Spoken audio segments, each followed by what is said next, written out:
Kung ayaw mong malasin ngayon darating na ghost month, huwag kang magpapawala nito sa inyo pong wallet.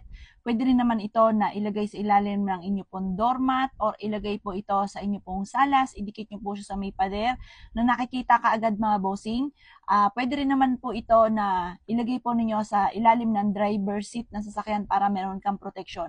Ito pa mga bossing ko si Chungkuy or Ghostbuster kung tawagin. Siya po ay nanguhuli ng mga bad spirit. Dahil palapit na palapit ang ghost month, mainam na meron kang proteksyon para malayo ka sa anumang kapamakan at yung mga tao na hindi maganda intensyon sa inyo ay layuan na po kayo at saka yung mga bad spirit na magdudulot sa inyo ng kamalasan para sa buong miyembro ng pamilya ay hindi po kayo malasin mga bossing. Ito po ay 38 pesos lamang. Pwede nyo siya ilagay sa wallet. Lalo na kung ang wallet ninyo ay laging walang pera, maaaring nakakapitan kayo ng mga kamalasan. Meron po siya mga bossing ko na prayer po dito. Ito si Chungkoy na card na ito ay may tuturing mo na amulet mga bossing.